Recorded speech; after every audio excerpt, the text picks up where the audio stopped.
Prakul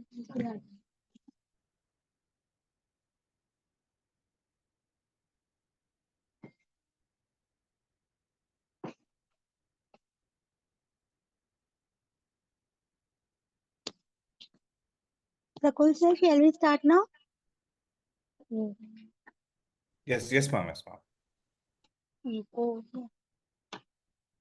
Good afternoon, everyone. I welcome you all to the webinar. Today we have with us Prakul Thadi sir.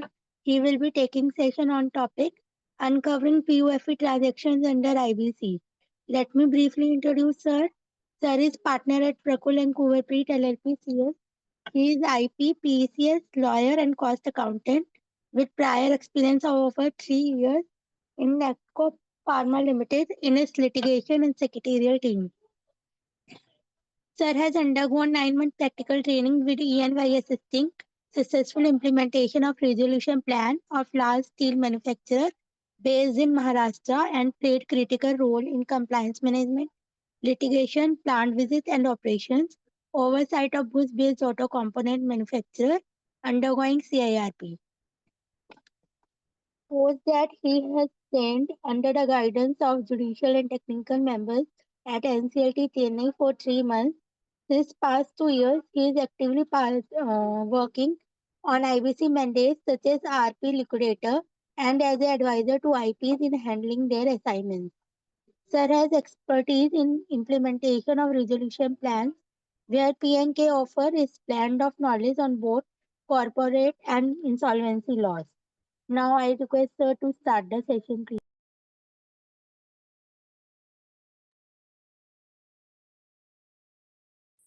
Thank you so much, ma'am. Good afternoon, everyone. Allow me a moment. I'm sharing my presentation on screen.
I'm really sorry. It's just a network issue. I had to disconnect. Yes. Yeah. I hope my presentation is on screen. Good afternoon, everyone. Thank you, sir. So good afternoon, everyone. So today's topic for us for our discussion in the next 3 hours is on uncovering avoidance transactions under IBC. That's what I usually prefer to call it as. So avoidance transactions is a universally used terminology because PUFE is kind of Indianized, considering the preferential, undervalued, fraudulent, and extortionate transactions. But in general, these transactions are termed as avoidance transactions. And this avoidance, the jurisprudence behind avoidance transactions, I can say in India, per se, even as we speak today, after 9 years of IBC coming into force, we still are lacking some level of legal jurisprudence in terms of how these transactions has to be interpreted. Of course, there have been a good amount of precedents, but still considering how globally these avoidance transactions have evolved, we still are not there in terms of the very intention of how these avoidance transactions have been articulated in our legislation. So the very derivation of these avoidance transactions into IBC has been inspired from number one, the UK legislation and the US legislation. So there have been bits and pieces which we have adopted from these two jurisdictions in terms of their laws, and we have fine-tuned it to the requirements of the Indian business atmosphere. So I mean, if we look into a detailed research on avoidance transactions, one can see several orders and in fact the legislations under I mean, the avoidance transactions and the description of the same under the US laws as well as under the UK laws. So that will give us a good background as to what is the actual intention in terms of these transactions. So with this brief background, I would like to take us through the very basic idea of what these avoidance transactions are, and then very quickly we'll run through all the avoidance transactions. So if we have to put the terminology of avoidance proceedings into a kind of a definition, we can say this proceeding rather. So avoidance proceeding is such a proceeding to avoid a transaction. So the very reason we term it as avoidance is because the proceeding is meant to avoid a transaction which has already been entered into. So it is not a transaction, it's not a future transaction, obviously, we all are aware. So there was a transaction which was already entered, and these are transactions, these avoidance proceedings are meant to avoid such a transactions which has already been entered into, and to further claw back the assets or property alienated on account of such transactions. So that's why they term this internationally as clawback actions as well. So just like an eagle claw, using its claw, it catches the prey and takes it back. In a similar action, as RPs or insolvency professionals, when we enter into the company to look at what happened before the ICD, which again internationally they term it as a twilight zone or a twilight period, which is nothing but a relevant period as per the IBC. So we will look into whether during that relevant period there was a transaction which should have been avoided because of a particular reason. So we look into it, why this transactions or avoidance transaction has come, what is the inception, the theory behind this avoidance transaction. Very quickly, I'll go to that. But the very idea is for the insolvency professionals to look back and see, is there any such transactions which should have been avoided? Yes, then you can do it now by reversing the transaction. That is the whole logic behind avoidance transactions. Now, there are several transactions identified under our law, which are preferential, undervalued, extortionate credit, fraudulent trading, and wrongful trading. Now, the reason behind this transaction, as I was saying, there is this rule called pari passu rule. So as per the pari passu rule, what it technically says is, what all assets the company has should ideally be divided pro rata amongst all the creditors of the company. Now, this is the default rule. So had there been no laws protecting the secured creditor, or had there been no laws giving a priority to the secured creditor, this would have been a default rule, which is pari passu rule, that no creditor can enjoy a additional share than any other creditor. So whatever asset is there of the company should be divided pro rata, proportionately to the debt of all the creditors. That should have been the ideal scenario. However, there are statutory provisions which provide for priority in payments, like that of Section 53 of the IBC. Also Section 326 of, the relevant section under the Companies Act 2013 as well, which talk about priority in payments in the cases of insolvency or winding up, as the case may be. So except in such case situations, in general, the assets should ideally be available for distribution to all the creditors. Therefore, if any one creditor is getting benefited, let's say some assets have been transferred to only one creditor, or some payments have been made only to a selective creditor, it is going against the pari passu rule, thereby causing some level of disruption to the general accepted principle that the assets have to be made available to all the creditors. So that is where this transactions, the inception of avoidance transactions has kicked off.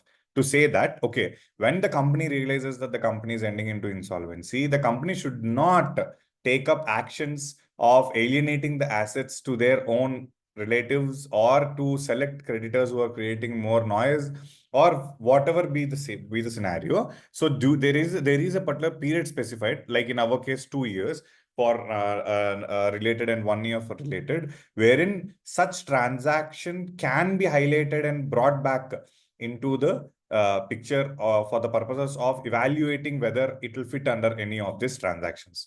So this is the very inception of the avoidance proceedings, and I have also mentioned the source. During my research on avoidance transactions, this is where I was able to find out the very reason why such avoidance transactions were in the first place incorporated in insolvency legislations across the globe.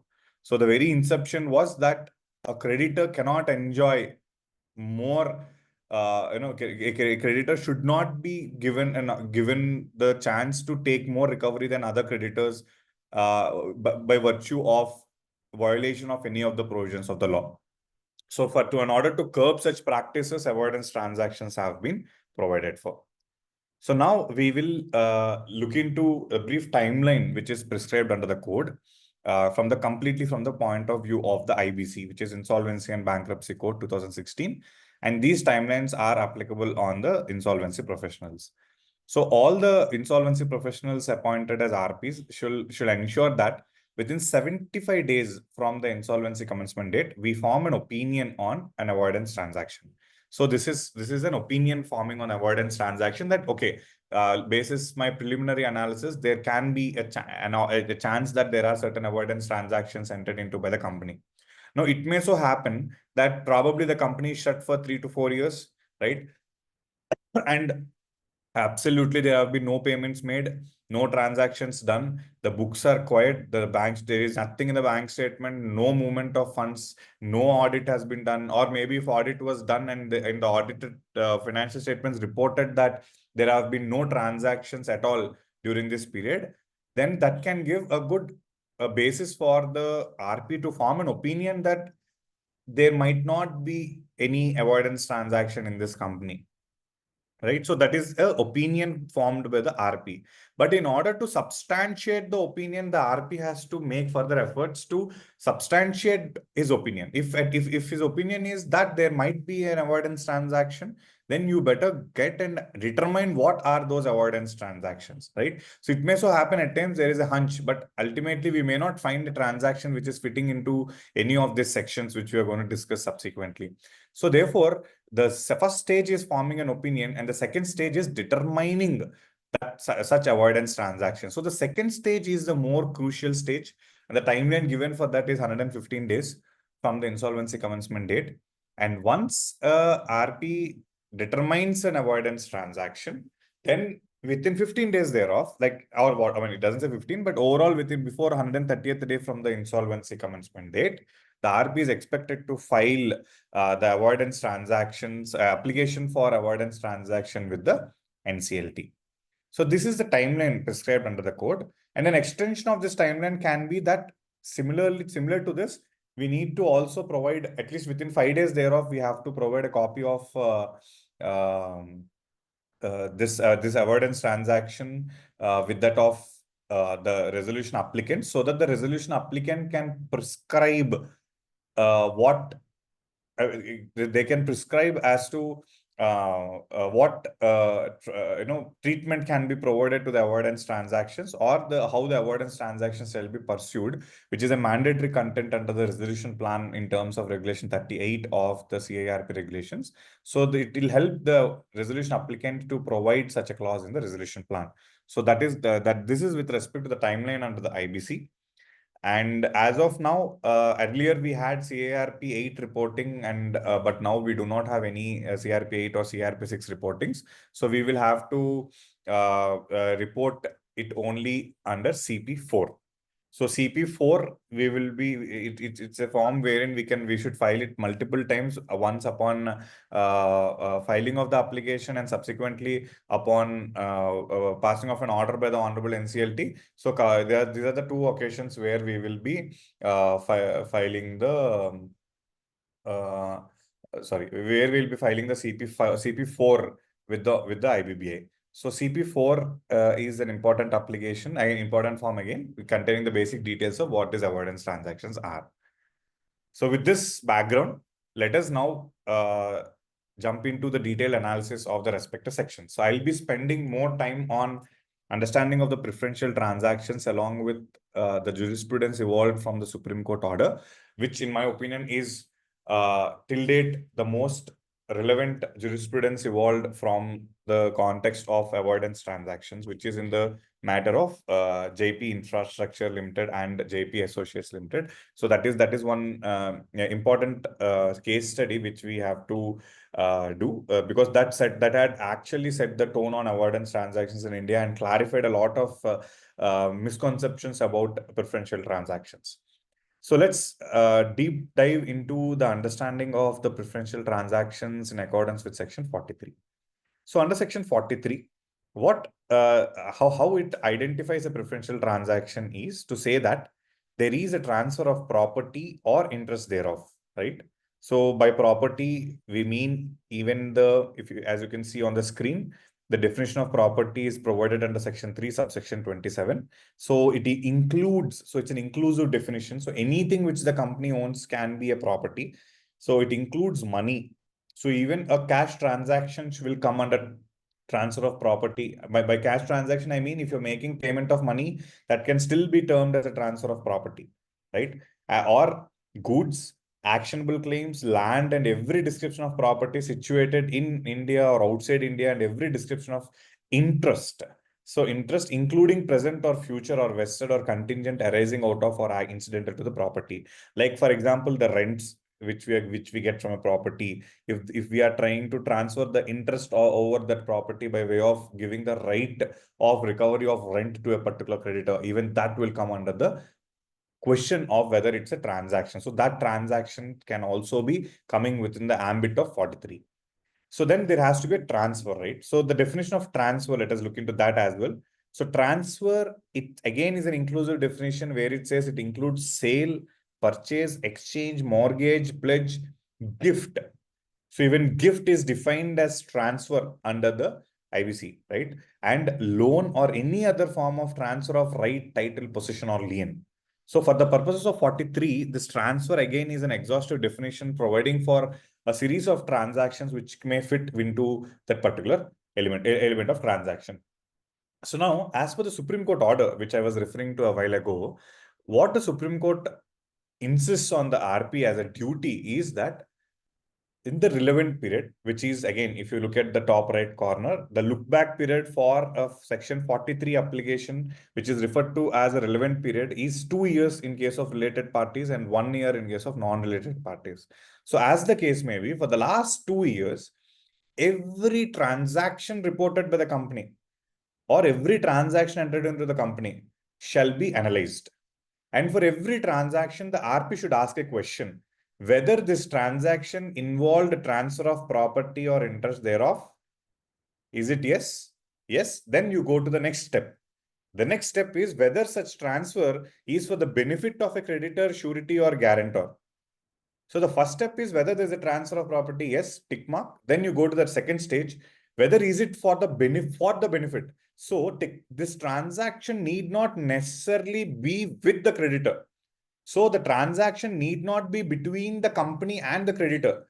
Probably, I mean, if I have to put it otherwise, the CD would have entered into transaction with an extremely random person who was not a creditor on the books of the company. However, the transaction is benefiting a creditor. Like let's say the other person, the creditor owes some X amount to Y. Now, if instead of paying to the creditor, I am making the payment to Y and Y is writing off the payment to the creditor. If suppose these kind of an arrangement surfaces to you, even that can be coming under the ambit of preferential transactions. So the idea is your transaction need not necessarily be directly with the creditor, but it would have been for the benefit of the creditor or the surety or guarantor. So I mean, it's not just for the creditor, but a surety or guarantor of your company may also be benefited from the transaction. So you need to essentially have evidence to prove that this particular transaction had benefited a creditor, surety, or guarantor, right? So that is with respect to the creditor, surety, or guarantor. Now, wherein a creditor is defined, again, it's clear. Even a decree holder comes as a creditor. So we will have to carefully look into that as well. And then the other condition is they should have been. So this should have been for or on account of. So the terminology used in section 43 is, this is the transfer is for the benefit and for or on account of an antecedent of financial debt or operational debt or other liability.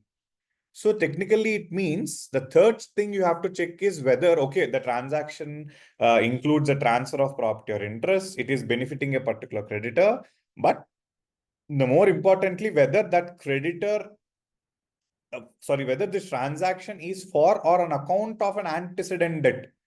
So if this transfer has been done because of a new debt which you are raising, then it might not come under preferential transactions. But as on that particular date, the person is a creditor and it is for or on account of such debt that this transaction has taken place. So that is what is the terminology used, wherein it says that they should have, to simply put, there should be a pre-existing debtor-creditor relationship between the creditor and the ultimate beneficiary. So that is something which is extremely important in order to have an antecedent liability or antecedent debt. Then, because of this transaction, there should have been a beneficial position to such a creditor or surety or guarantor than it would have been under section 53. Now, what does this essentially mean? That had this transaction not taken place and the company was pushed into liquidation and the liquidation estate is being distributed under section 53, then what would have been the recovery of this particular creditor? Let's say, had the transaction not taken place, the creditor Y would have received 2 crores in accordance with the distribution under section 53. However, he received 5 crore rupees towards the payment. Right? Now, had the transaction not taken place, considering the rights of that particular creditor and the order of priority in repayment to such particular creditor as laid down under section 53, he would have received only 2 crores, whereas he had received much higher amount than that. So therefore, which means this particular transfer of property had put the creditor into a beneficial position. So this this beneficial position of the creditor is something which is extremely important for us to prove. So unless and until we prove this beneficial position, we cannot conclude that it is a preferential transaction. So then the Supreme Court goes on to say, after you do all these 4 tests, that is whether there's a transfer, then is it for the benefit, and was there a pre-existing debtor-creditor relationship, that is an antecedent debt, and then finally that this transaction had led to a beneficial position to such creditor than it would have been under section 53. In such a situation, it will be deemed to be a preferential transaction. So there is no application of mind or a discretion on the RP. So the intention of the parties in entering into such a transaction is immaterial for us to consider a transaction as a preferential transaction. So section 43 does not provide for or does not talk about the intention of the parties. It only gives certain framework, or rather I would say certain rules or conditions. And if those conditions are met, it is a preferential transaction. Even if one condition is not met, it is not a preferential transaction. That is how we have to read it. And that's what is a deemed fiction, which is being, the principle of deemed fiction has been identified under the Supreme Court order. And Supreme Court went on to justify that an intention is not a necessary element of evidence or proof to in order to justify whether a preferential transaction had taken place. Right? So these are the conditions for ascertaining a preferential transaction. Right? That's okay. But what are the if these are the conditions for ascertaining preferential transactions, then are there any exceptions in ascertaining a preferential transaction? So that's what we will be looking into next. So the exception for preferential transaction is on 2 grounds. There are 2 exceptions provided under the code. One, an ordinary course of business or financial affairs. That is where the transaction had been entered into between the CD and transferee in the ordinary course of business or financial affairs. So this is again, this definitely is a subjective argument. So the parties may certainly argue that any transaction is an ordinary course. Absolutely agreed. Nevertheless, the burden of proof, in my view, personally, the more important thing is it is unclear as to who has the burden of proof. Is it the RP who has to prove that it is in the ordinary course of business, or it is on the other party, that is the dead suspended board, on whom this transaction, or maybe the ultimate creditor against whom this transaction has been made for the purposes of reversal of the transaction, whether they should be given the, whether the burden of proof transfers to them in order to prove themselves that they have entered into the transaction in the ordinary course of business or financial affairs. Now, this is not laid out under Section 43. However, the reason why I spoke about burden of proof is that, and under the UK insolvency law, the burden of proof is on the RP or the liquidator.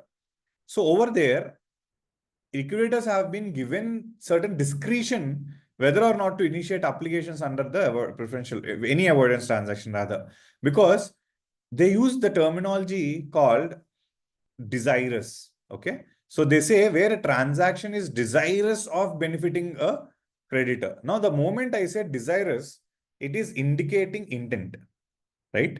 Whereas the Indian legislation does not, it very intentionally avoids such terminology as desirous, and it simply says for the benefit of. So it doesn't need to be desirous of. So the moment they say desirous, definitely we all will argue that we were never desirous of giving any benefit. But what is necessary to be seen is whether the transaction is giving the benefit. Then comes the ordinary course. Of course, an ordinary course has not been technically defined under the section. So therefore, ordinary course remains again a subjective matter of interpretation. So, however, if either of the party, if the RP is able to prove that it is not in the ordinary course, or if the other party is able to prove that it is in the ordinary course, then it will be exempted from, then it will be exempted from being a preferential transaction. Or if the RP is able to prove that it is not in the ordinary course, then it will be treated as a preferential transaction. So this is how ordinary course plays a key role in terms of ensuring that a preferential, whether a transaction is a preferential transaction or not. Now, see, this is a post facto action, right? So we are stepping into the shoes as an IP, looking into the books of transactions which have already taken place, and then we are finalizing whether the transaction would have been entered into an ordinary course of business or not. But if we have to relook at this on an advisory mode, let's say today, if a client approaches us in terms of looking into a particular transaction, nothing to do with insolvency, but we still have to, I think, in my opinion, we still have to read these sections and ensure that beyond reasonable doubt, we are establishing that a particular transaction has been entered into in an ordinary course of business. So what essentially as constitutes it is, of course, not clear.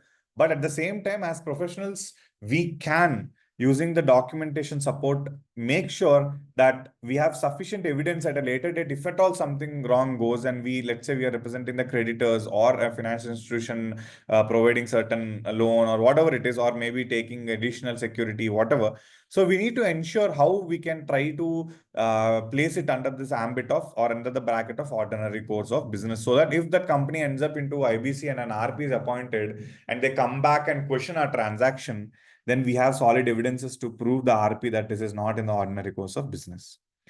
This is point number one. Point number two, more challenging from the context of the RP, or from the point of view of the RP, I would like to add a couple of points.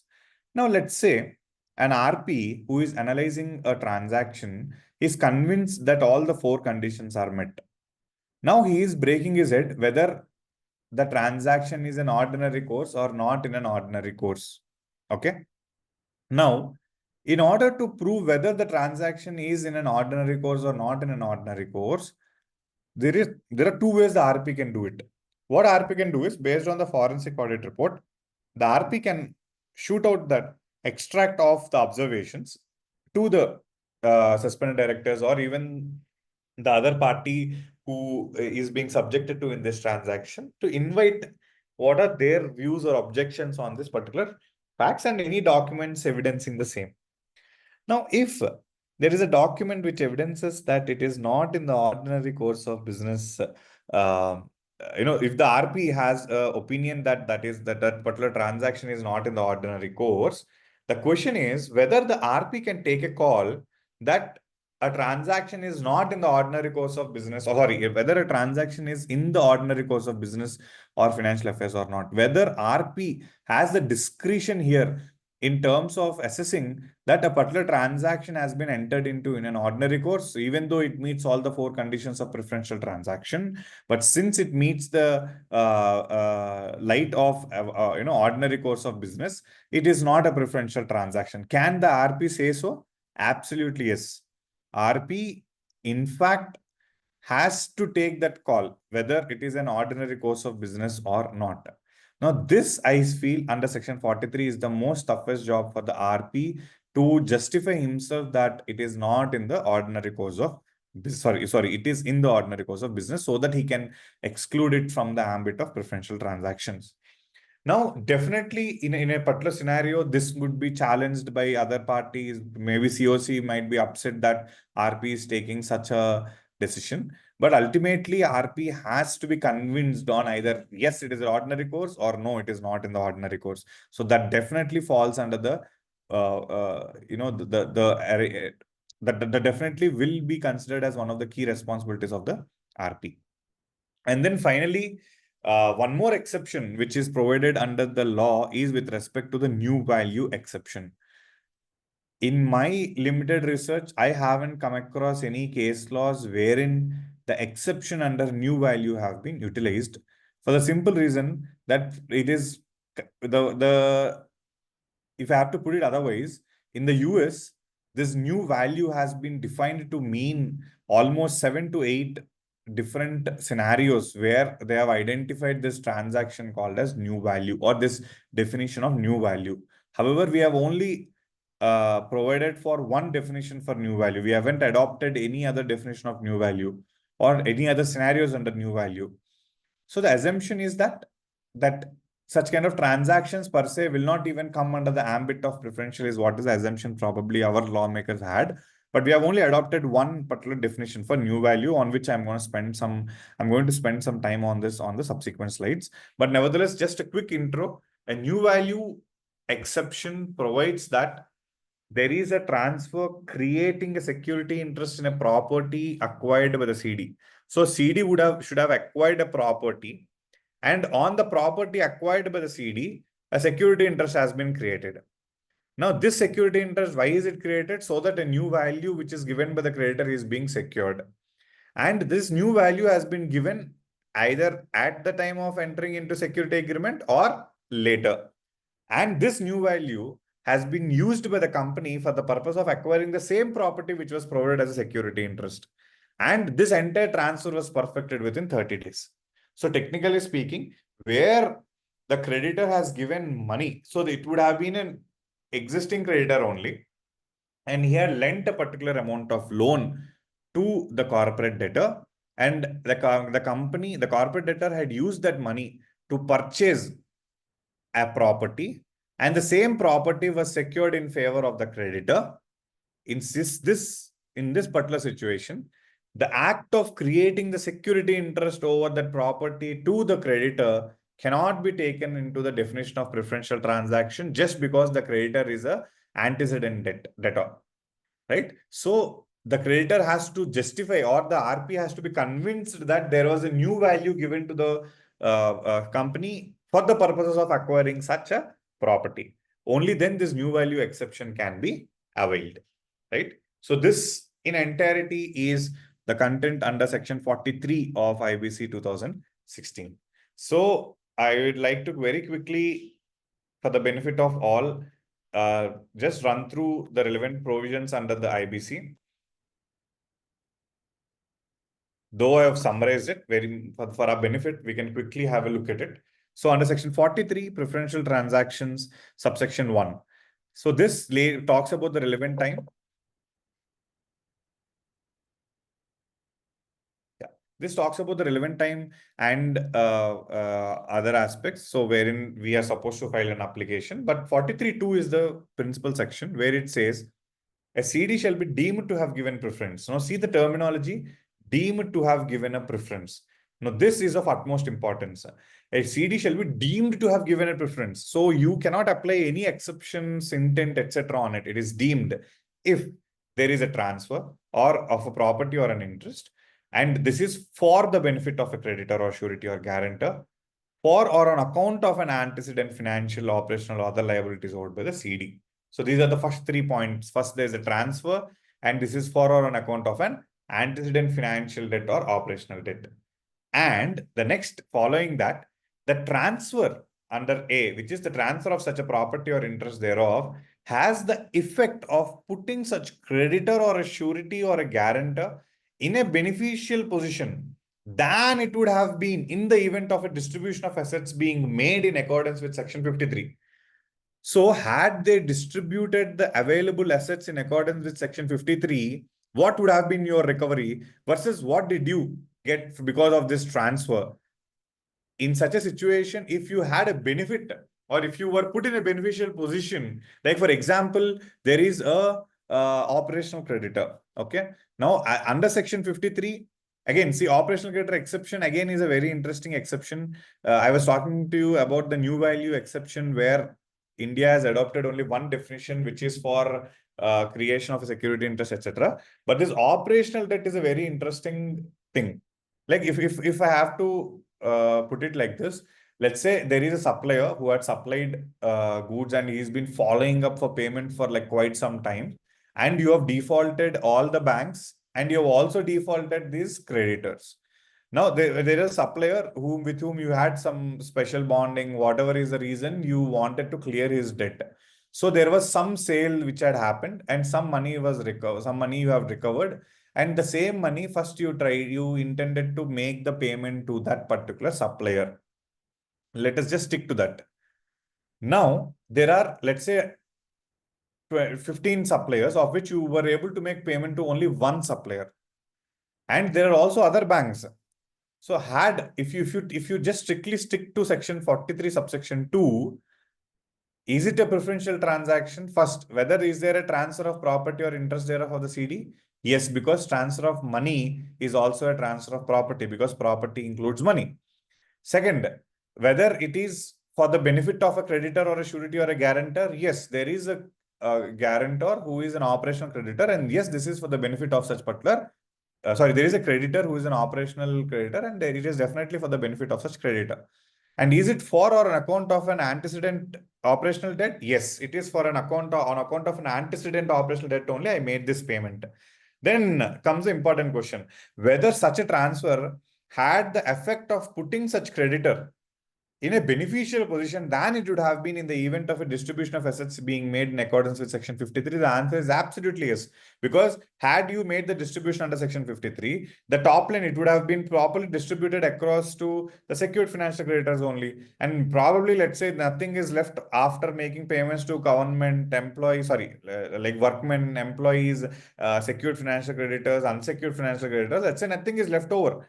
In terms of Section 53 to an operational creditor. So technically, this means the payment made to such an operational creditor selectively is a preferential transaction. Okay. So there is no doubt about it because it is deemed to have been given a preference.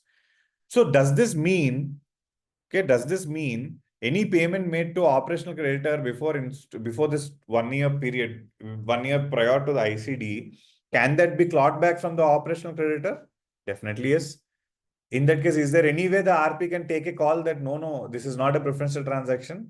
Yes, the only way is for him to, or for her or him, the RP to look into whether that is in an ordinary course of business or financial affairs of the CD. So let's say that supplier is a key supplier, and unless and until you pay that supplier, the supplier has, let's say, we have given certain lien of property to the supplier. Until and unless we make the payment, that lien will not be released, and that lien over our assets, let's say some products, if not supplier, let's say it is a vendor. Okay, so where we would have sent some material for job work. So they are not releasing the material sent under job work because payments are not being made. So we made the payment, we got the assets released. So this we can say, yes, this is in the ordinary course of business of the CD. Or there can be numerous examples which can be given. But having said that, the RP has to be convinced that, yes, this is not a concern. But the challenge is, first, we cannot discriminate an OC or an FC. We should treat every transaction equally, every creditor equally. But then comes the exception where we can see that a preference, where under subsection 3, it states that a preference shall not include the following. So this becomes the most important aspect. First, a transfer made in the ordinary course of business. And second, a transfer. This is what is a new value exception, which I will be explaining it to you shortly. But apart from this, one other line which is extremely important is any transfer made in pursuance of the order of a court shall not preclude such transfer to be deemed as giving of preference by the corporate debtor. Now, this means, let us say there is a court order directing the company to transfer a particular property to a particular creditor. Okay. Even then, Section 43, the proviso provided under Section 43, subsection 3, very clearly says that provided any transfer made in pursuance of the order of a court shall not preclude such transfer to be deemed as giving of preference by the CD, which technically means even a transaction or a transfer which happened by virtue of a court order can still be challenged as a preferential transaction. So that particular creditor, surety, or guarantor for whom that benefit has been, that particular asset has been transferred, let's say for any third party also, they cannot come and claim that this has happened because of a court order. So therefore, the RP cannot bring it into the subject matter of discussion as a preferential transaction before the NCLT. No, the RP can certainly bring. In fact, it is the RP's responsibility to look into it. So a court order is not an exception for the purposes of treating a transaction as non-preferential.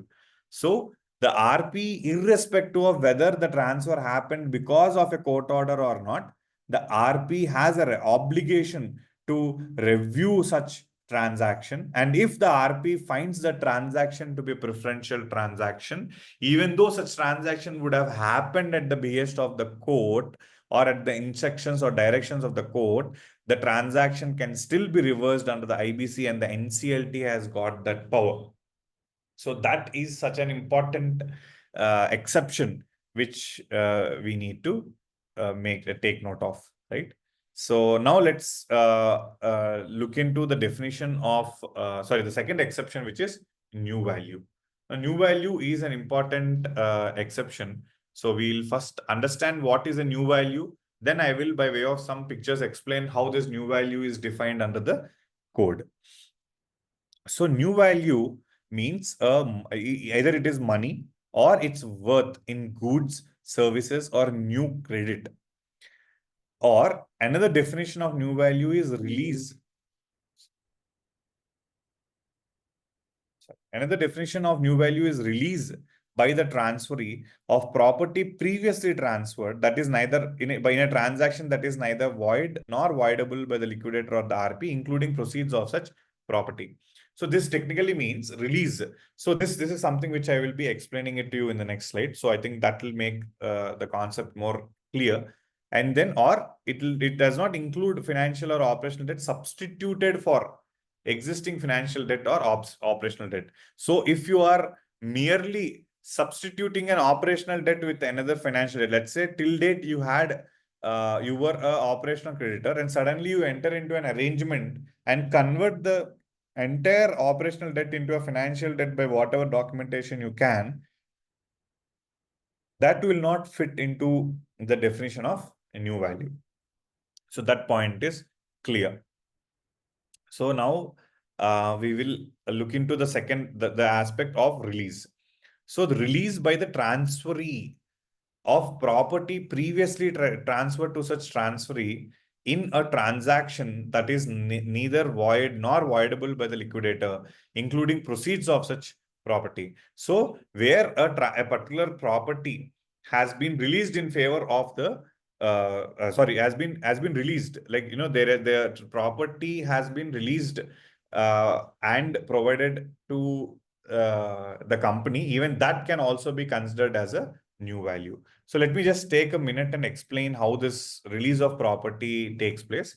Let us say there is a CD, PK Limited, and there's a creditor. Now, there is a initially, let's say there was a transaction. So I will just zoom in on it. So there's a transaction one where a mortgage was created in favor of the creditor. And this particular transfer of property, that is this particular mortgage, is neither void nor voidable. So this is not a questionable transaction. Okay. So imagine this, we have created a mortgage in favor of a creditor. Then now, by virtue of this definition of new value, this creditor is releasing the property back to the CD, right? Sorry. And under transaction 3, this particular property which is released to the CD will basically acquire a new property, okay? And this new, based on this new property, the CD creates a security interest in favor of the creditor. So technically, what's happening is, instead of giving money, or additional loan or new credit by the creditor to the CD, they are instead giving it the worth in goods, right? The value, the worth of such money is being given by virtue of release of a property. So what this creditor did is, he released one property and they took another property which was acquired by PK Limited by virtue of either selling away this property or doing a fresh mortgage, whatever is it. But using this release as a base, the company had acquired a new property and created security interest over such new property, and given that new property as a security interest to the creditor. So in this transaction, the RP cannot find this last leg, transaction 4. This is the most important leg, because a release of property by creditor is not a questionable transaction. Creditor, if they want, they can release a property. That's not a challenge.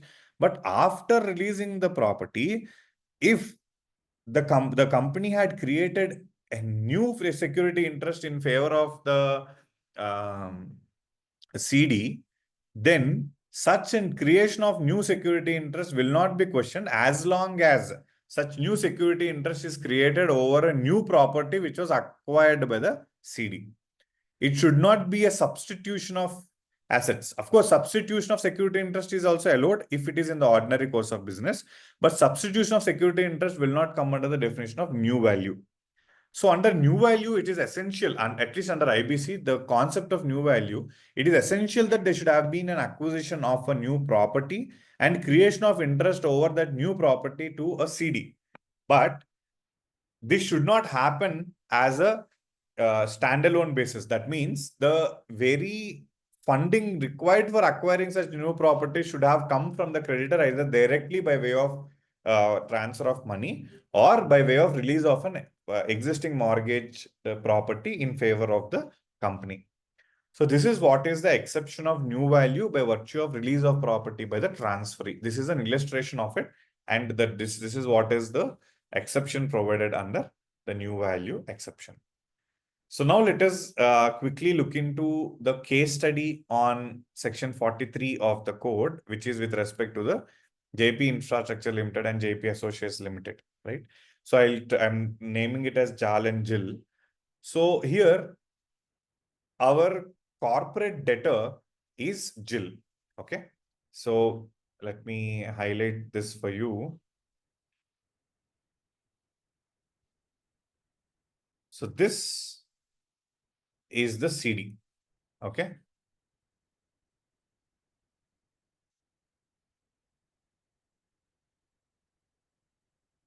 Okay, so Jill is the corporate debtor, right? And the corporate debtor is a subsidiary of another company, which is JP Associates Limited, right? So JP Associates Limited is the holding company of the corporate debtor, and the lenders of JP Associates Limited have given loan to JP Associates Limited, okay, obviously. So the money, if you see the rupee symbol here, so the money has gone from the lenders of JP Associates Limited to JP Associates Limited, which is the holding company of the corporate debtor. Now, against this loan, the subsidiary company, or rather this corporate debtor, had given a security interest in favor of the lenders. So now the question before the RP and subsequently it was challenged before NCLT, NCLAT and finally before the Supreme Court is on the ground that as an RP is of the opinion that all the assets of JP Infrastructure Limited, okay, so all the assets of the corporate debtor have been, or majority of the assets have been mortgaged in favor of the lenders of the holding company, right? And second, this how this has been framed under preferential transaction. Let us come into that because that will give us more interesting perspective of the courts as to how the court had viewed it as a preferential transaction. One second. Yeah. Okay. First and foremost, again, as I said, the Supreme Court, it went from NCLT to on every appeal stage finally to the Supreme Court, and the Supreme Court has given clear instructions that you first answer all the 4 questions. Number 1, whether the transaction was entered during the relevant period, that is within 2 years or 1 year. Now, this is where the first question. I mean, of course, there have been arguments on each side from senior counsels on every aspect possible. So first is with respect to relevant period, there is an argument that all the security interest has been created in favor of the lenders who are all public sector banks. So therefore, they are not related parties. And hence you can only look back for 1 year. And this transaction creating the mortgage over the assets of the subsidiary, which is the corporate debtor, is not within the period of 1 year. So therefore, this is not a preferential transaction. This cannot even come under the shelter, or this cannot even come under the purview of preferential transaction, was one argument. The counter argument is that, boss, even though the transferee in this transaction, even though the transferee in this transaction, that is creation of mortgage, was in favor of banks, which are public sector undertakings, which are not related parties. However, the benefit is for the holding company. So the argument went completely on the question of who got benefited because of this transaction. Because of this particular transaction of creating mortgage over the assets of the corporate debtor, it is the holding company which has benefited by availing certain loan. Okay. So ultimately the Supreme Court was convinced that yes, this is the one who is benefited is a holding company. And since it is a holding company, it is a related party. Then came the next question, actually, whether the transfer of property or interest, transfer for on account of an antecedent debt. Now, this is the next argument, which is extremely interesting. So the discussion was on whether the fact that whether JP Associates Limited, being the shareholder of JP Infrastructure Limited, can we say it is an antecedent for or on account of an antecedent debt? So one argument they tried to say is that this creation of this creation of security interest is not on account of the antecedent debt of JP Associates Limited in the books of JP Infrastructure Limited. However, at least from the Supreme Court order which I read, in the sense from the reading of the Supreme Court order, what I figured out is the JP promoters or the JP Associates advocates themselves have committed that if JAL, that is a subsidiary, their intention is to say that subsidiaries' assets were given as security interest for availing loan from the banks by the holding company. But that is being done because on various other occasions, the holding company had given a lot of fund transfers or other monetary benefits to the subsidiary. So therefore, as a subsidiary, it is doing its bit back to help the holding company. What's wrong in it was the question raised during the, one of the arguments raised during the proceedings.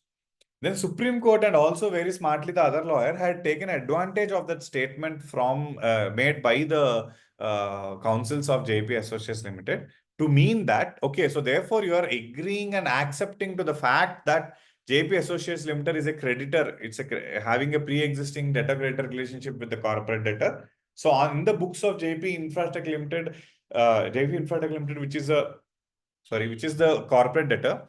The JAL, which is the holding company, is also an operational creditor. So on its books, there is a debt.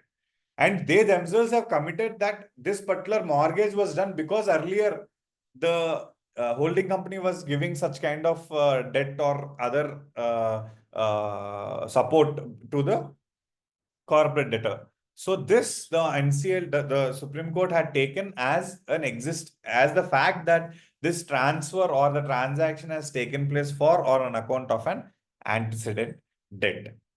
And then comes the question, whether this creditor, guarantor or surety was put in a beneficial position, right? So now the question is, in terms of, if you look at it from the point of view of the corporate debtor, which is JP Infratech Limited, JL. Now, JL had got a bunch of creditors, the company, right? The CD has got a good number of creditors. Now, JP Associates Limited, the holding company, is one amongst those creditors who has got the benefit of this creation of security interest, thereby giving them an additional benefit or advantage of raising more funds from the lenders. So this benefit, as per the Supreme Court, is in excess of the benefit that they would have received under Section 53, because they are of the opinion under Section 53, firstly, without making no other creditors has received a single rupee, and the other creditors are currently also not having such value that would have given them single rupee. So therefore, by virtue of this particular transfer, that is creating mortgage over the creating mortgage or security interest over the assets owned by the CD, which has eventually led to availing additional loan by the holding company. This was considered as a transaction putting the JP Associates Limited in a beneficial position as compared to the other creditors of the corporate debtor. So having said all this, then they said, since JP Associates Limited is a relevant party, is a related party, 2 years is a relevant period, and within these 2 years, this mortgage has taken place. So therefore, it will come within the ambit of avoidance transactions. And then came the question on whether it is a undervalued transaction. Sorry, whether it is in the ordinary course of business or not, and whether it is there is a new value. So definitely there is a new value. The only argument left for the benefit of the CD and the holding company was that of the ordinary course exception. However, quite interesting arguments. Even in fact, they have tried to bring an argument based on the order passed by an Australian High Court. So that was considered to figure out, or rather interpret the definition of the term ordinary course of business and come to a conclusion whether this particular transaction is within the ordinary course of business. So to their own benefit, the JP Infratech as well as the JP Associates promoters have, of course, through their councils, have formed an opinion that, or rather have observed, or rather made arguments during the hearing that this particular transaction had been done multiple times. It has been done from over several period of times, 5 years, 7 years, whatever be the situation. And that every frequently we are renewing this particular arrangement. It is not a fresh arrangement entered, but we were during a period of time doing this multiple transactions from time to time. So because of the periodicity of such transactions, this particular transaction creating security interest over the assets of the subsidiary is not such a transaction which has happened overnight. That there are series of such transactions which have taken place before. So therefore, considering the frequency of such transactions, one should consider it as an ordinary course of business, was what was the argument made by the councils of the promoters of the company as well as the holding company. Right. So against this, the Supreme Court had formed an opinion. That is, the Council of the RP had provided an argument. Provided an argument that a particular periodicity cannot define or determine whether a transaction is in the ordinary course. So the Supreme Court was of the opinion that creating security, a third party mortgage for the value which is being availed by another party. So they, in their opinion, felt that this is definitely not in the ordinary course of business or management affairs. And they also went on to say the terminology is not like ordinary course of business or financial affairs between the CD and the transferee. It only says financial affairs of the CD or the transferee. So it is not about between both of them. It is about the ordinary course of their business. So they went on to say this is their business is a different business altogether. So this particular transaction creating security interest might be in ordinary course of financial affairs, but definitely not in this particular transaction because the company is not in the business of financial providing financial assistance or financial services, right? So accordingly, the Supreme Court had ruled out the exception of ordinary course of business and held that because of the deemed fiction and even in fact the other party had also argued on the intention of the parties, etc. So then the Supreme Court had clearly ruled that this cannot go as is. So we will have to ensure that there is a clarity provided in the market with respect to such kind of transactions. Accordingly, the Supreme Court had laid out that these all transactions are deemed fiction, wherein they are deemed to be preferential transactions. And considering that they are deemed to be preferential transactions, there is no other relief because there is no other relaxation provided in the code. And accordingly, the Supreme Court had ordered for reversal of this transaction, thereby meaning the mortgage shall be cancelled and probably the lenders of JP Associates would have taken a additional security from the JP Associates Limited itself only, maybe. But at least the assets of JP Infratech Limited have been segregated and taken back by the RP.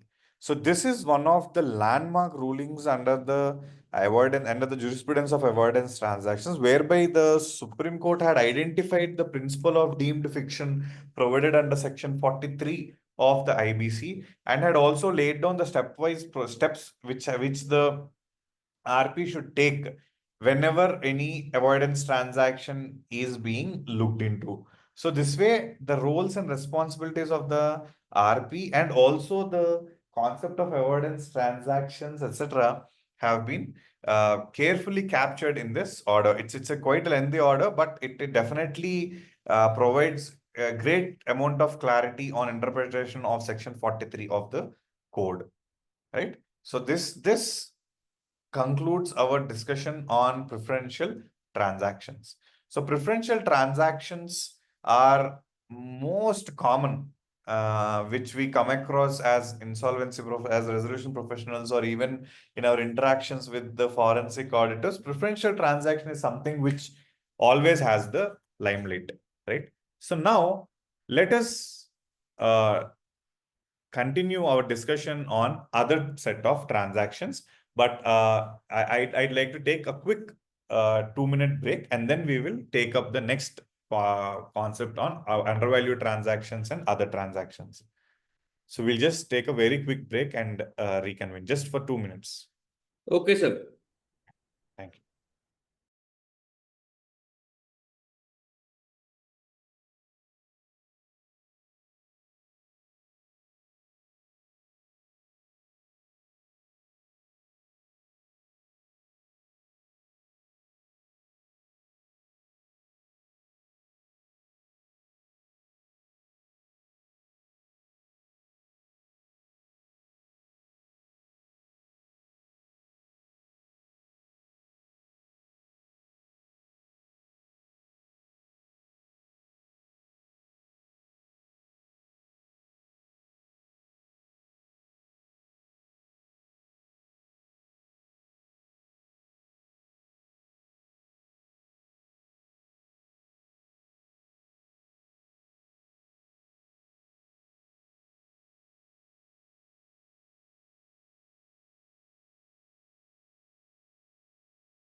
तो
इस बार चीज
Yeah.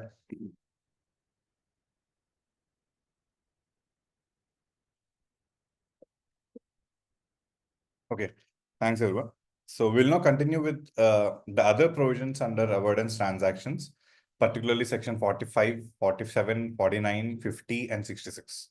So with that, we can conclude the session. So first and foremost, we are now done with the preferential transactions. Now we will go ahead with the undervalued transactions. So undervalued transactions per se are, as the name itself is giving an indication, these are transactions which are termed or which can be categorized, or rather which can be determined as undervalued, right? So what becomes an undervalued transaction is something which we will have to see as we go through the transaction or the relevant provision under section 45.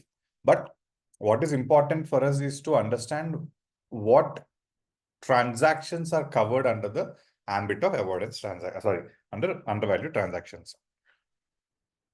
So first and foremost, such a transaction should have taken place during the relevant period.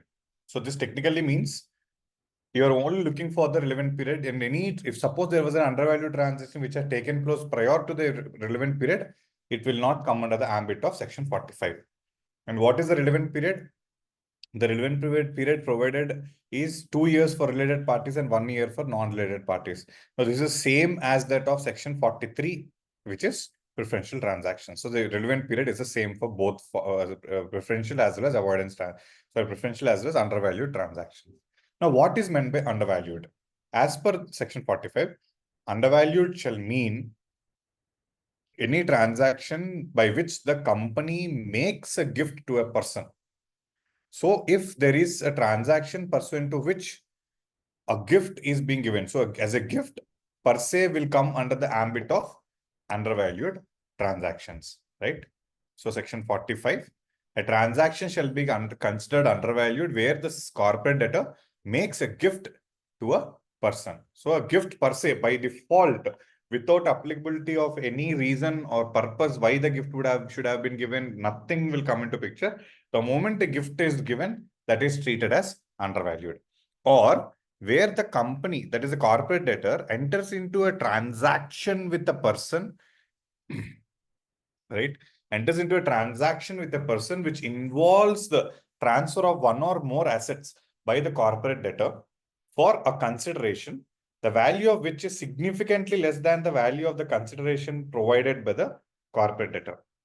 Now see what it is essentially trying to do. So CD had entered into a transaction which involved transfer of one or more assets by the CD for a consideration. So basically the CD had transferred the assets and took some consideration also.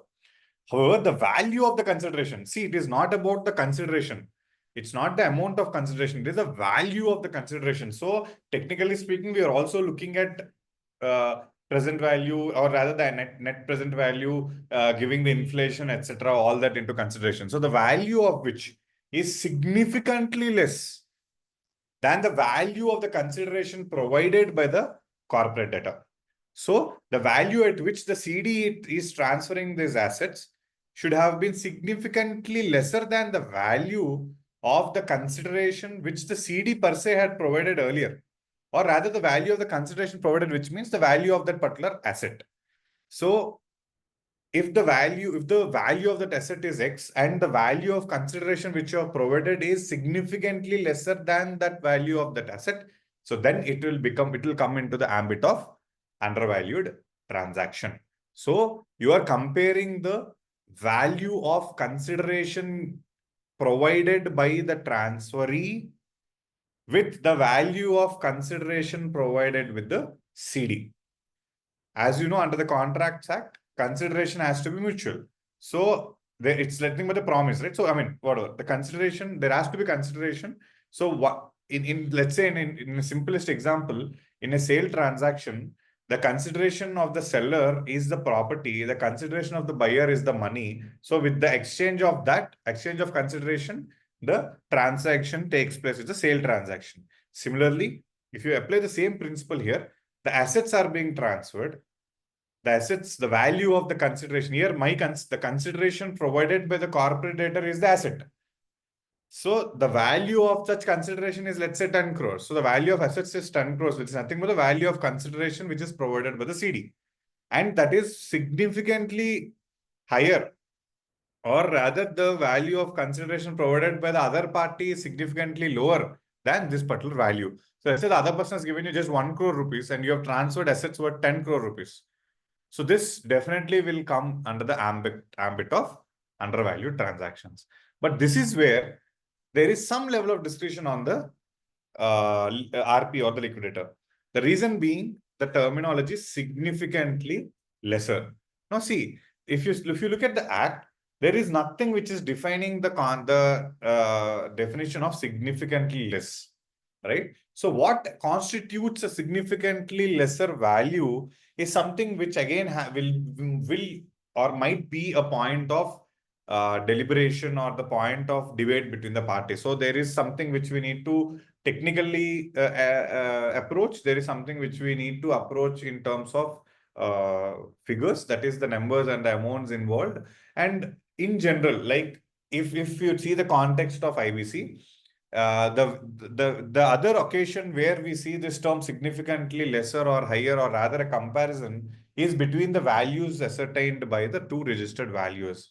So where the values ascertained by two registered values are significantly lesser or higher amongst each other by more than 25% or whatever, that's when we will have to appoint a third valuer. So there they have given the percentage as 25%. So as a prudent principle, we may also as RPs or liquidators apply that 25% as a figure for the purposes of value of comparing two values. So a significantly lesser here can be at least 25% variation between the value of consideration provided by the company and the value of consideration provided for by the other party. So if this is done, then the liquidator or the RP will file an application with the NCLT, and the adjudicating authority shall declare such transactions as void. That essentially means they are illegal. I mean, they're not meant to have even taken place. It's a void transactions, with thereby meaning that it will amount to a reversal of transaction, or I mean a reversal of that particular transaction in favor of the company. So that's when it talks about the reverse the effect of such transaction. So the adjudicating authority shall declare such transaction as void and reverse the effect of such transaction, right? And most important exemption again here, just like a preferential transaction, is the ordinary course of business. So the transfer has not taken place in the ordinary course of business of the CD. So if it is in the ordinary course of business of the CD, it is exempted. So the liquidator has to ascertain, or the RP has to ascertain, that this transaction has not taken place during the or in the ordinary course of business of the company. And then finally, basis this, okay, so that this exactly closes the discussion on section 45 of IBC, which is undervalued transactions. So to very quickly go to the to do a very quick recap.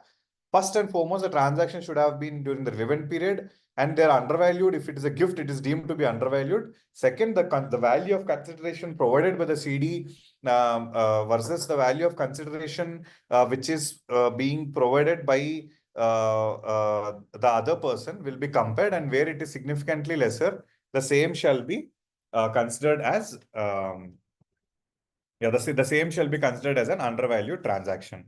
Then where such undervalued transaction has been ascertained by the RP or the liquidator, the RP shall then file a relevant appropriate application with the honorable NCLT, and subsequently the NCLT shall declare such transactions as void and reverse the effect of such transaction. Right? And of course, this reversal shall happen only when the transaction has not taken place in the ordinary course of business, and the exception of ordinary course is still provided even for undervalued transactions. So this is the content of section 45. Now, a relevant provision is section 47. Now, section 47 is a petition filed by creditors. And you know when is it filed? It is filed where there is an undervalued transaction and the liquidator or RP have failed to report such undervalued transaction with the honorable NCLT. So technically speaking, the RP or the liquidator, the RP or the liquidator know that there is an undervalued transaction and intentionally have not reported it with the NCLT. That is when the liquidator, the creditor can by themselves file an application with the NCLT reporting that, see, there is this transaction which is an undervalued transaction and the RP had failed to report such transaction to the NCLT. So therefore, the RP shall the adjudicating authority shall look into the same and take necessary action. That is what will be the precisely the application structure by the creditor, right? So now,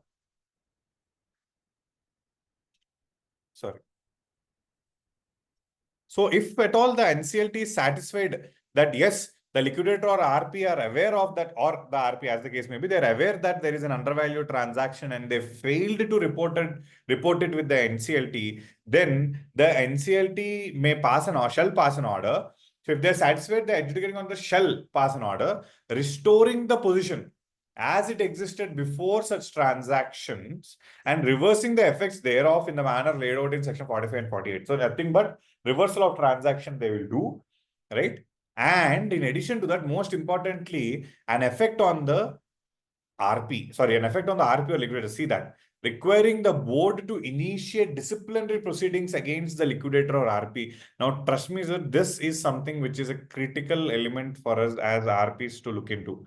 So when we know there is an avoidance transaction, and because we also circulate forensic audit reports or transaction audit reports with the COC, there is always a chance that the COC might be of an opinion that a particular transaction is an undervalued transaction, and we might not be of an opinion. I mean, even we know that it's an undervalued transaction, and for some reason, if we fail to report the transaction as an undervalued transaction to the NCLT, then the liquidator, then the creditor will be getting the right to file an application before the NCLT. And if such an application is moved directly by the creditor, then the NCLT shall be bound to intimate the board and direct the board to initiate disciplinary actions against the RP or the liquidator. So this is section 47. The reason why I covered it on the slide of section 45 is because the very precondition of section 47 is that the transaction shall be an undervalued transaction. So this applicability is not on, preferential transactions. This applicability of section 47 is currently only on the on the undervalued transactions. And with the new bill coming in, there is some slight difference on this. The creditor has been given a right for any transaction. They are given a right to initiate an application against the liquidator of the RP. Okay. So this is it with respect to undervalued. And with respect to undervalued, what kind of orders the NCLT may pass is provided under section 48.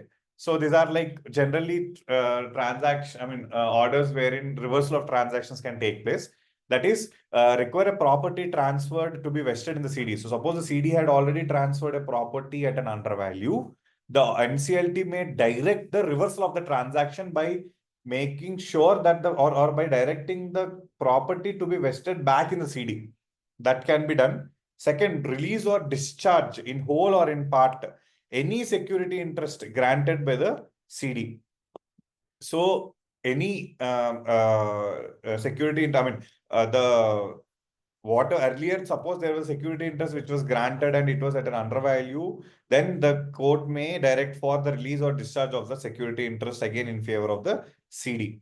Second, any sums in respect of benefits received to the liquidator or the RP as the case may be, or the NCLT may benefit. So even including directing to make the payment of money can also be done under undervalued transaction. This typically happens, let's say, when the alienation has happened in a way that there is no possibility of clawing back the asset back to the books of the company. So probably we have sold and then subsequently it was sold. Then there is a construction done on that particular property, and then there's there's a lot of things have happened which cannot be reversed. So in such a situation, the NCLT may order for payment of sums to the liquidator or the RP in respect of such kind of benefits which the other person has received on virtue of an avoidance transaction. And finally, to require the payment of such consideration for the transaction as may be determined by an individual expert. So if all this is not working out, then the other party says, no, I have no intention to pay any lesser. That was the kind of negotiation happened that time. I am willing to make the additional payment. Then the NCLT also has the power to require the payment of such additional consideration. So because you see, the issue here is not about the transfer. It's not a preferential transaction. The issue here is there is a transaction as a transfer which is at an undervalue. Now the other party, let's say, says, no, okay, chalo, I'll pay you the balance value. Then the NCLT can still consider it and therefore require the payment of such consideration as may be determined by an individual expert. So NCLT can appoint an individual expert asking them to provide for the value of that particular asset or the particular property, and that will be compared with the consideration provided by that particular person at the time the transaction of undervalued transaction had been entered into, and the balance will be directed to be deposited by such particular person. So these are certain orders which can be passed in terms of section 48 of the IBC, in particularly in the context of undervalued transactions. And finally, section 49, again, 45, 46, 47, 48, 49, all these 5 sections are pertaining to the undervalued transactions only. So under section 49 of IBC, where transactions defrauding creditors, it talks about a transaction where the CD had entered into. First and foremost, the transaction should have been an undervalued transaction. So that is important, that the CD should have entered into an undervalued transaction, which is undervalued as per section 45. Okay. So the inception of section 49 should be an undervalued transaction only. Again, this is also, I think, if my memory goes right, in the amendment bill, this is also being kind of modified to mean that in any transaction where there's a defraud, it may still come under 49. Anyways, so under 49, first and foremost, CD had entered into an undervalued transaction and it's undervalued in accordance with section 45. So firstly, you should prove that it's an undervalued transaction, and added to that, okay, added to that. So you will have to take action under 45 any which ways, but added to that, if you as an RP observe that there was an intention, a wrong intention rather, a malified intention of the CD. What is that malified intention? That the transaction, that such an undervalued transaction was deliberately entered. Now this term deliberately plays a key role, because deliberately is nothing but with intention, right? Entered by the CD for what purpose? Number one, for keeping the assets beyond the reach of any person who is entitled to make a claim against the CD, who is nothing but technically a creditor. So if you are, the very intention of alienating this asset at such a throwaway price was to make sure that the asset is kept beyond the control or beyond the reach of a person or beyond the reach of the creditor. Right? So that the creditor cannot take any action against the asset. The creditor cannot initiate any attachment or something against the asset. So to ensure that the assets are being alienated so that it's deliberately done. So see, at times it so happens that for the purposes of running the company, the promoter or rather the CD at that point in time might need immediate funding. So for that, maybe some available lands would have been sold at a stressed price, or generally when you are trying to do a sale and trying for a recovery at the earliest, so your demand would typically be lower, right? So therefore, the recovery is also generally lower. So that is understandable. But if you have done it quite deliberately, it really looks intentional that you've done it deliberately so that this asset can be alienated from the company and no creditor can take any action against it, then it will come under a transaction defrauding creditors. Second is where such an undervalued transaction was deliberately entered to adversely affect the interests of such a person in relation to the claim. So one is to alienate it, and second to adversely affect it.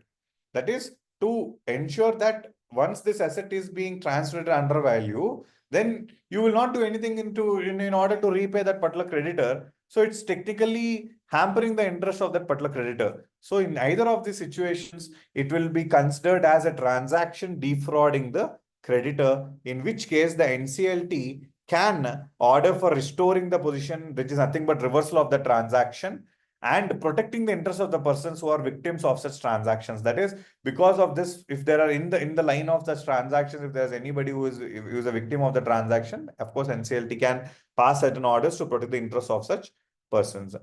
There is only one exception which is provided, which is a good faith exception.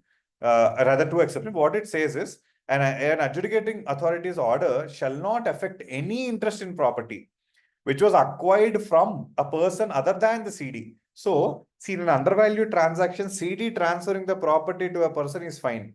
But what if the other person had transferred it subsequently to any other person who had acquired it in good faith by making some good payment and entering into all the documentation, right? And for value and without notice, and they were completely unaware of these circumstances. In such a situation, the NCLT order should ensure that it is not affecting the interest of that particular interest in property, which was subsequently acquired by a person in good faith. Second, an order shall not require a person who received a benefit from the transaction in good faith for value and without notice of the relevant circumstances to pay any sum unless he was a party to the transaction. So again, in the same example, in avoidance transaction, a person transferred it to an X party, and X party transferred it further to a Y party. The Y party is a completely independent party who has no knowledge of what circumstances existed for this particular case, and had with good faith bought that particular assets from the X party. So therefore, that ultimate beneficiary should not be maybe he would have later subsequently sold it and made a lot of money. So that doesn't mean that fellow should be put to hardship.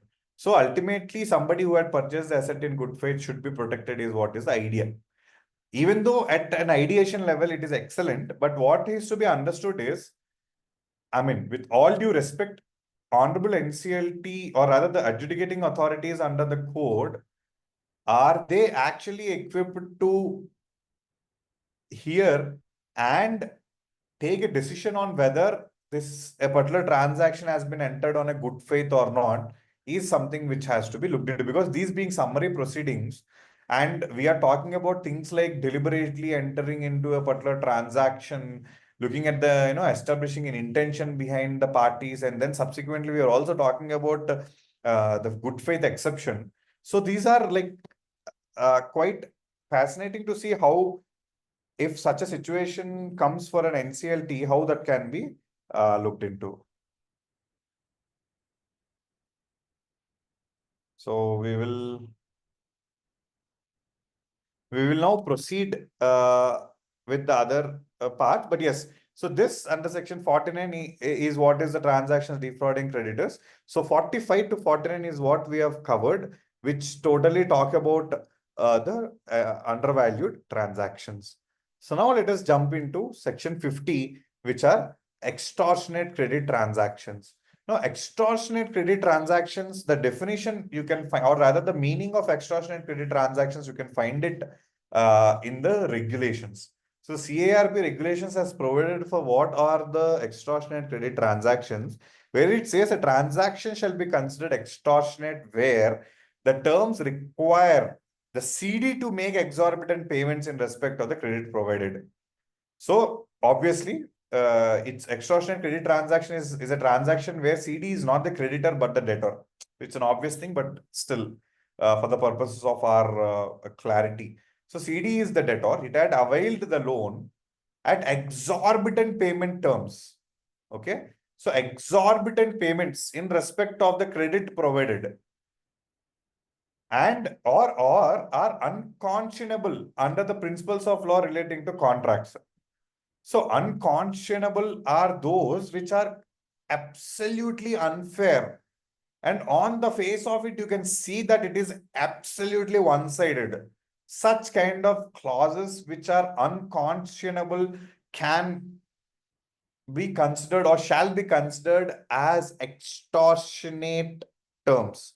So where a CD is party to an extortionate credit transaction, that is where exorbitant payments have been made in comparison to the credit provided, and these are unconscionable under or these are unconscionable under the terms of the principles of the contract law. So in either of the situation, it will be termed as an extortionate credit transaction, and where the terms of such transaction required exorbitant payments to be made by the CD. So even the section identifies this terminology, exorbitant payments. Now, what are exorbitant?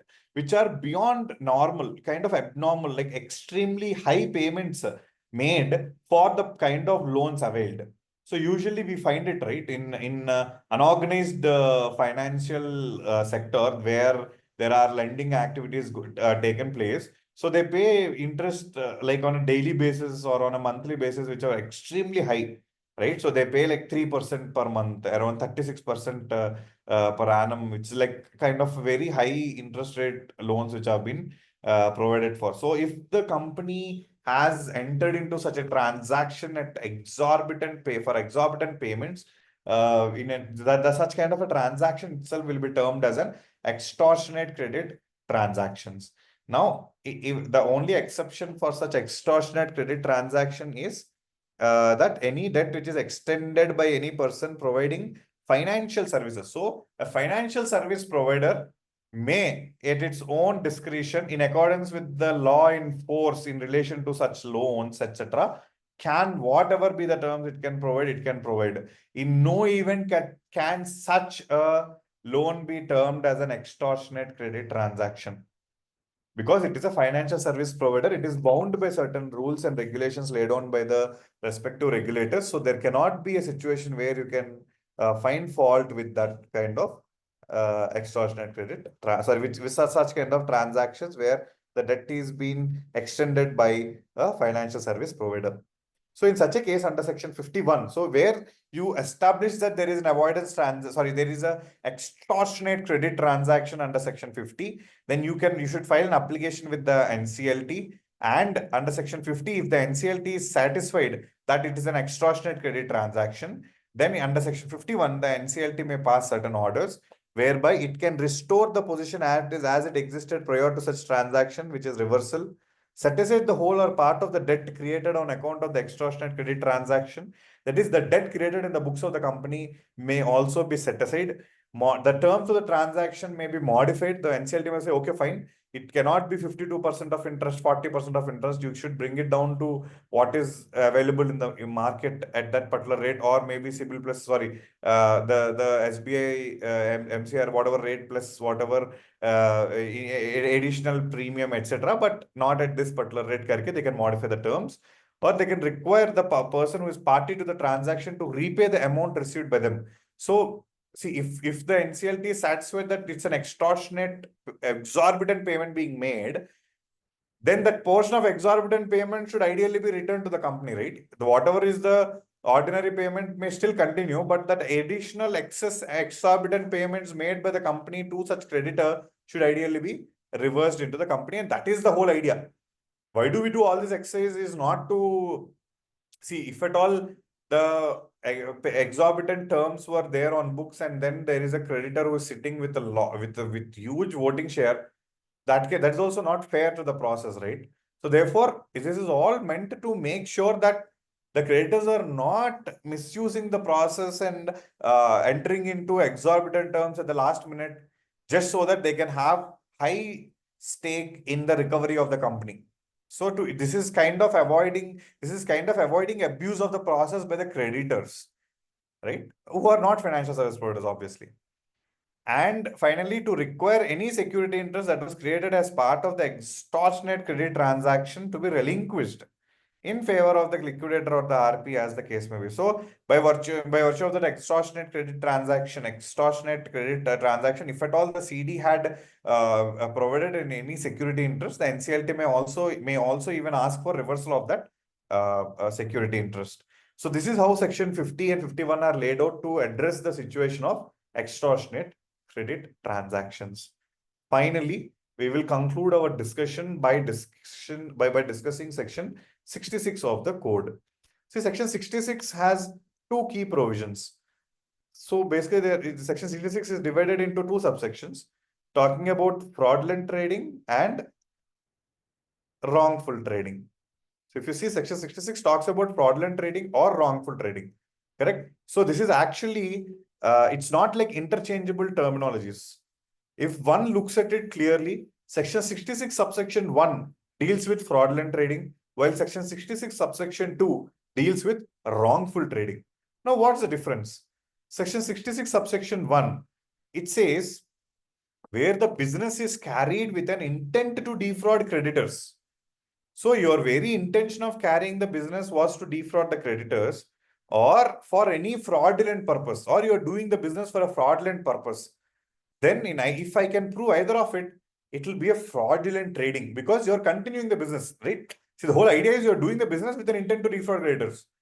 So there is a fraudulent trading happening. But there is one more kind of a transaction, which is wrongful trading, which is provided under subsection 2. So what it says is, this I think it's better to read it from the code. So it says, before the ICD, right, before even the company is admitted into CIRP, the director of the company or the partner of the LLP, they have knowledge that, or see the beauty of this language. It says they knew or ought to have known. See how beautifully they have drafted this. So this is basically like they knew, which is like the fact. So they already know that the company is going to sink. There is no reasonable prospect of avoiding the commencement of CIRP. So they know they cannot repay the creditor who has initiated the process. They know this is going to be admitted into the CIRP. Then they should operate the company diligently. They cannot go away and say, okay, the company is gone, so I'm not going to consider anything about the company and cause more loss to the company. When they know that the company is going to fail and there will be some level of loss in terms of the company taking such a step. So, I mean, there would be some level of loss to the creditors and you're aware of it, then you should try to do damage control. So you should try to make sure that you are filing the particular, you should try to make sure that you are filing. Yeah, so you should try to make sure that you are making all steps possible to ensure that the company, to ensure that you are reducing or minimizing the potential loss to the creditors of the CD. So to put it differently, if suppose I am the director of a company and I know that a creditor will definitely initiate a CIRP and the CIRP will commence very soon. And having known all that, I should make sure that I'm not burning the existing, whatever cash I have. I should not plan that, how do I take this cash out of the company? How do I benefit myself? No, instead, I should do the due diligence to ensure that I'm minimizing the loss to the creditors. I should try to protect the assets of the company. I should ensure that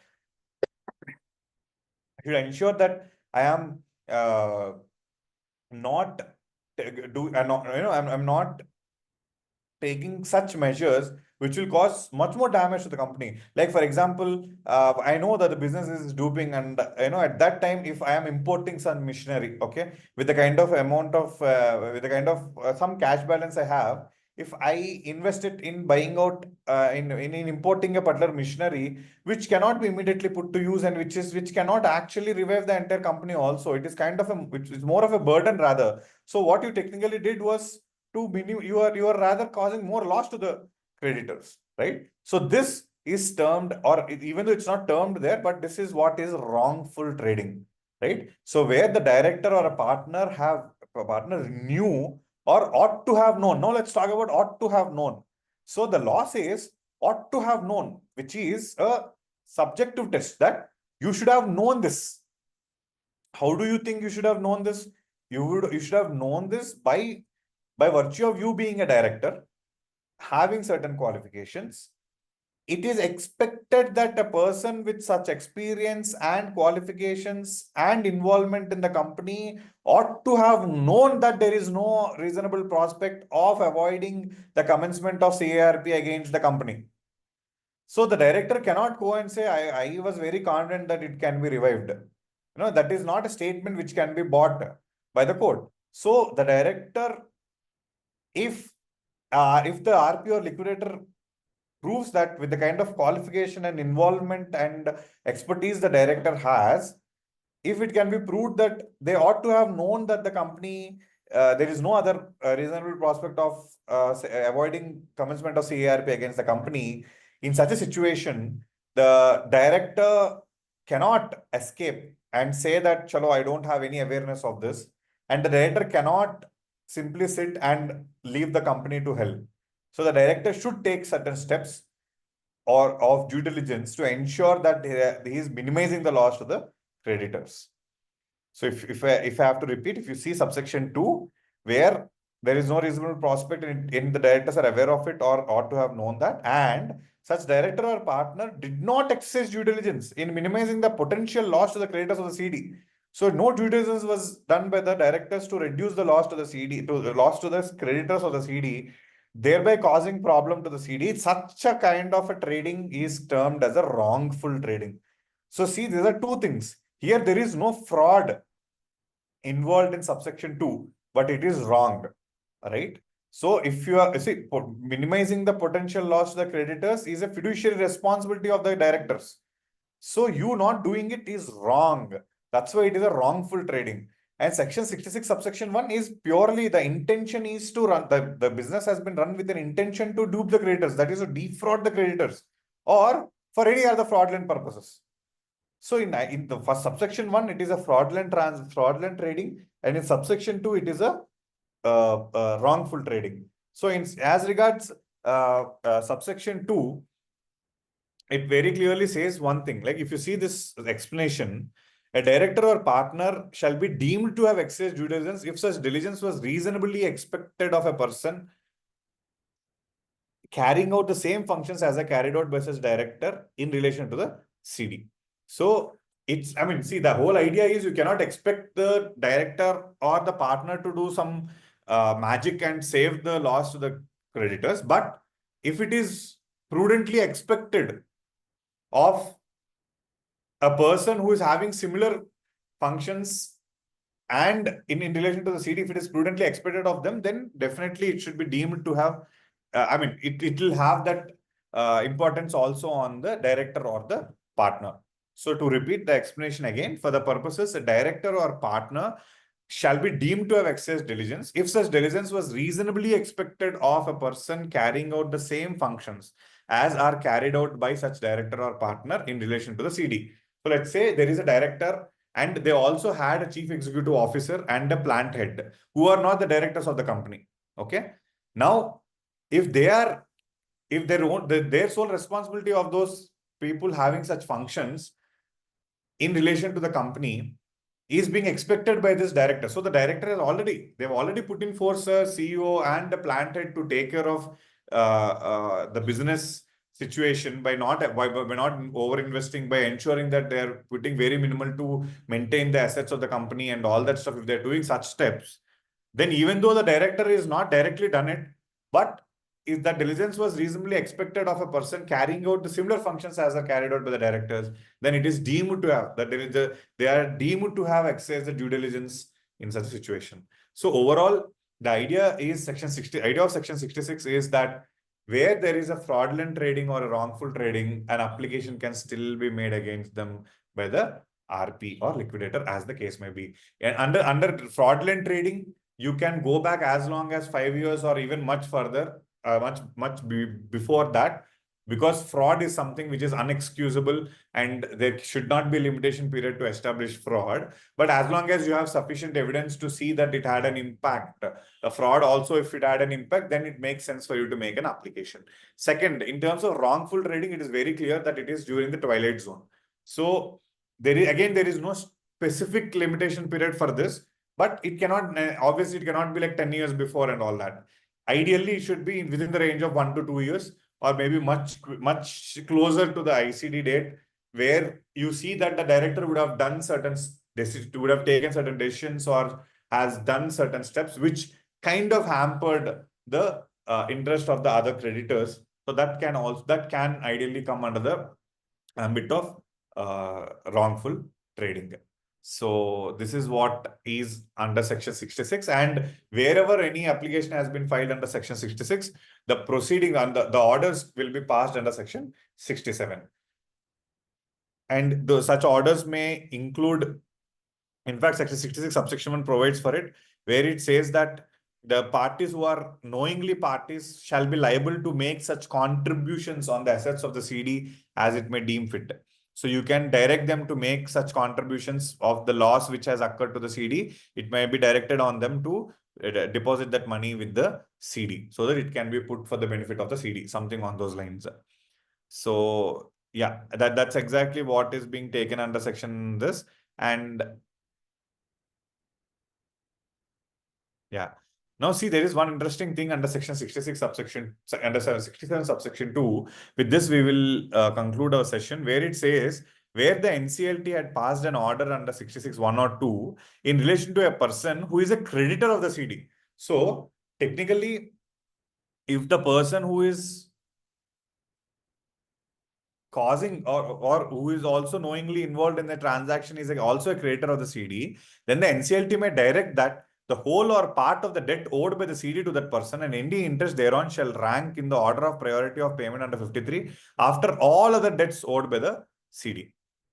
So technically, you can push them down the ladder because they are instrumental or parties known for transactions entered into under section 66(1) or subsection 66(2). So where there is a creditor's involvement there for the fraudulent objectives of the company or for wrongful trading of the company, then the NCLT has got a right, or not a right, I would say, as it may by its order, it can even direct for altering the order of priority under section 53, thereby this particular creditor will be paid after all the debts are satisfied under section 53.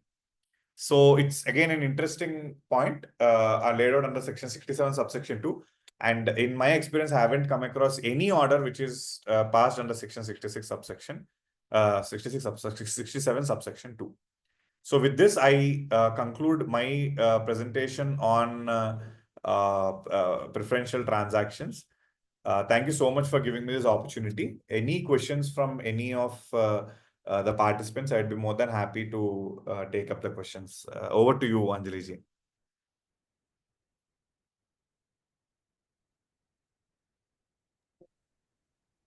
Well, thank you so much, sir, for your time. It was indeed an insightful session for all of us. And participants, if you have any query, you can please put it on the chat screen, or you can unmute yourself.